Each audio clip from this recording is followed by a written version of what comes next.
What's going on, y'all? Halo Drummer back here yet again with another Rewind Rumble reaction video. I'm starting to get better at saying that real fast. This one is the Hulk versus Godzilla. I can't say I understand the pairing outside of being big, green, monster type motherfuckers. Because I would just assume that the Hulk would punch a hole in Godzilla. But maybe there's some shit about Godzilla that I don't know. Maybe he's stronger than I think. I don't know. So, I guess if I have to make a prediction, I'm going with the Hulk on that one. Because I would think that the Hulk would just rip his fucking head off. But, I could be wrong. Let's see how they spin it. Let's go.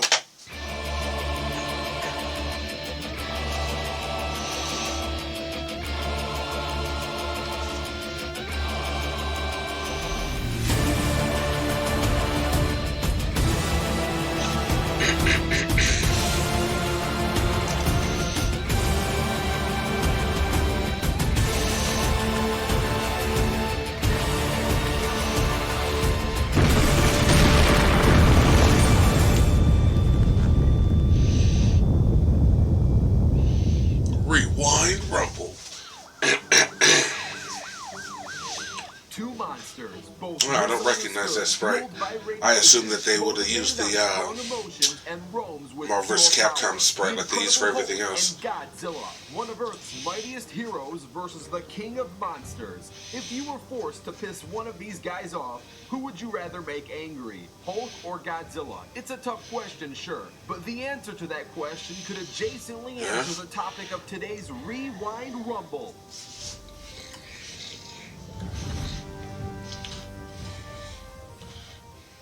Millions of years ago, since the prehistoric ages, lived an innocent creature that lay dormant in the depths of the ocean. Fast forward to the late 20th century, numerous hydrogen bombs were fired and tested within the Pacific. This led to the mutation and the awakening of the king of monsters himself, Godzilla. Godzilla became the living embodiment of a nuclear nightmare. Speaking of nightmares, Dr. Bruce Banner feels like he constantly lives in one. This is due to the fact that he shares a body with an angry beast. Ironically though, Bruce is one of the calmest people you can ever come across. As a scientist, he knows plenty about biochemistry and how chemical imbalances in the brain works. He spends time working on his anger management and has nearly mastered the art of controlling his emotions. The Edward Norton Keep in Hulk? mind I said nearly. Thanks to a freak accident with gamma radiation, if you're dumb enough to piss him off, you will be sorry, or dead. Unless you have a mother named Rebecca. Oh wait, that only works for Marthas. Never mind.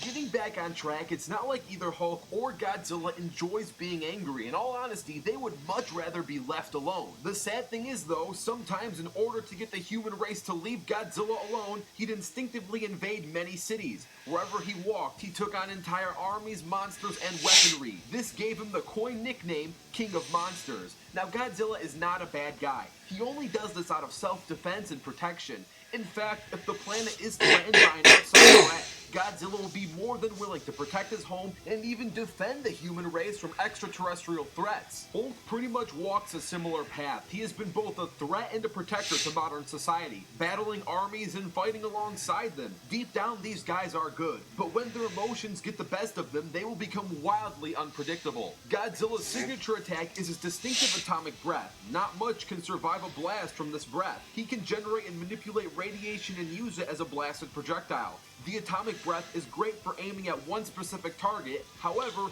if Godzilla wants to attack enemies at all corners, he can use his nuclear pulse. His nuclear pulse sends off deadly nuclear energies in all directions. A single pulse can easily wipe out an entire city. Hulk himself is regarded as the living embodiment of rage and anger. Hulk is strong enough to bend and break pure adamantium, crack planets, went toe-to-toe with Thor, was fast enough to catch long-range ballistic missiles, and can jump thousands of feet in the air. He also has an impressive healing factor. While on the topic of healing factors though, Godzilla is near impossible to put down.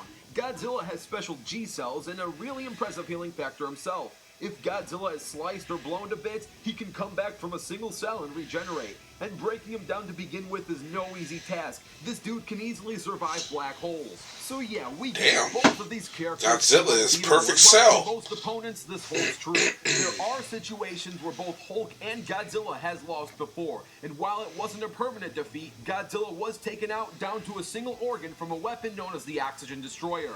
The micro-oxygen particles and impulse blast rate was powerful enough to destroy pretty much every part of Godzilla's body, minus his heart. The best way to beat Hulk is to play mind games with him. He acts purely out of rage and doesn't think much during his battles. If you can manage to calm him down or trigger inner emotions such as love, empathy, relaxation, sorrow, or even confusion, his power can go down just as fast as it could go up. Now, it is also possible to beat Hulk back into his human form with physical force alone, but this is the hardest way to do it. And then, of course, there are medical antidotes. Unless your name is Thanos, because Thanos beat the shit out of him. Well, we're about to find out.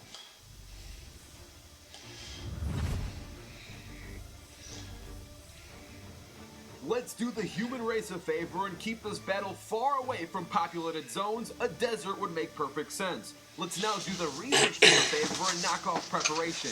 It's not like Godzilla's going to study gamma radiation antidotes anyway. So once that circumstance bar has finally loaded, it's time to rewind rumble. Let's see what we got.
They're definitely aiming that I can take a full force punch from him.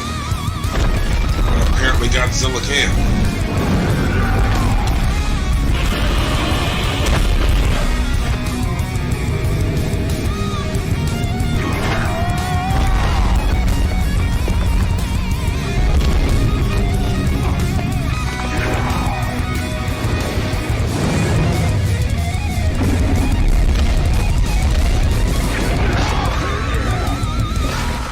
Oh shit.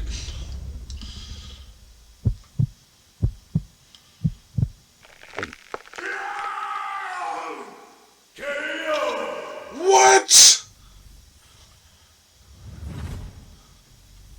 That wasn't much of a fight at all. If you enjoyed that animation, then special thanks to Team Animation Designs El Cheatham and YT. I'd also like to quickly shout out the Pigeon Return Studios and BTL Video Productions for providing notes throughout the years on both characters. 3D animation is extremely expensive and hard to pull off, so if you want to go above and beyond in supporting our team, the best way to do it is either Patreon or the free Animation Rewind apps, which you can download with the links below.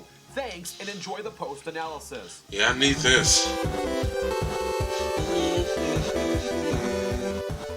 The winner is Godzilla. Statistically, this he never even used that radiation breath. Godzilla wins due to better regeneration, but we'll get to that in a bit. For now, let's talk about just how close this is. When it comes to speed, Hulk does have a considerable edge in travel speed, being fast enough to tag Miss Marvel. Now, Godzilla isn't slow. We've seen him leap over 6,000 feet in roughly 2 seconds. And for reaction speed, they both have numerous, massively hypersonic with those awesome 60s cinematics. Yes, Hulk is far faster when it comes to traveling, but in this case, it might not matter. He's also smaller, has so plenty of range attacks that are similar to such speeds. This includes his atomic breath, red spiral, nuclear pulse, and seismic waves he can form from stomping. For power and there he durability, goes, they talking both about have shit a that number didn't of happen black again. hole-related feats. Hulk had the power to support the weight of a star, though after supporting it, he reverted back to Bruce Banner. Godzilla outblasted an artificial black hole and destroyed the entire planet once just from his atomic breath alone. The atomic breath isn't even his strongest attack. Hulk has a slight strength edge. They both have been seen lifting mountains, but we've seen Hulk crack planets from his punches. Godzilla has only caused earthquakes from pure striking strength. He has busted way better things like planets and black holes, but those were products of power feats, not strength feats. As for intelligence, sure, Bruce Banner could be argued as smarter than Godzilla, but the Hulk himself acts more so out of emotions and blind rages. It's a tough call on if Godzilla's animalistic instinct is smarter than Hulk's blind rages, but it wouldn't even matter due to Godzilla's experience edge. Godzilla's EXP level wipes the floor with Hulk. Godzilla has been around for millions of years. Hulk has only seen a few decades worth of combat experience. Okay, so if this was it, if this was everything we could put on the table, you could actually make arguments that Hulk would be the winner of this, considering his travel speed edge. But there is one X factor in this entire thing that Hulk would have no answer for, and that's regeneration. Both characters respectively have impressive regeneration feats, but Godzilla's is second to none. Hulk has reverted back to Bruce far more times than Godzilla has lost every single one of his cells. Some of best Hulk's regen feats include regenerating his skin and portions of his flesh in a few minutes, but Hulk has never came close to regenerating his entire body from a single organ. Now, of course, there are rare instances where he came back from the dead, but these included either outside help, special magic, or some type of whacked up circumstance that just wouldn't apply if he was all on his own against Godzilla. In order for Hulk to beat Godzilla, he would need to find a way to destroy all of his G-cells at once. Godzilla would probably have to do the same to Hulk. He would probably have to destroy all of Hulk's cells, and that's me being nice to Hulk, assuming he could regenerate from one cell back to a full human. Hulk doesn't have a red spiral style attack that sends a constant wave of energy towards its targets. Hulk's punches can break down Godzilla in portions, but not all at once. If Hulk was like Goku and had a Kamehameha type move that offers a long-term stream-style beam, then maybe he could fry Godzilla. Hulk could throw gamma waves or thunderclaps, but those come in clusters, not streams. If Godzilla manages to pin Hulk or entrap him in his mouth, he could then blast all of Hulk's cells away with his atomic breath or red spiral, even his nuclear pulse. And Godzilla should be powerful enough to do this, considering a star-level beam sent Hulk back to his Bruce Banner form. And Godzilla has outblasted black holes, making the winner of this Rumble, Godzilla. Now, what if we gave Bruce... I'm gonna stop right there. As usual, I don't want to know what's next. But there you have it. Godzilla won. I know I heard his explanation, but I still don't get it. Just by getting chewed or getting, man, yeah, it is what it is. I guess, yeah, I would definitely think that Hulk would rip Godzilla's fucking head off, or even if he would have gotten his mouth just like stretched him open or something of that nature, but. It is what it is. Well, on to the next time when I have time. So until then, peace.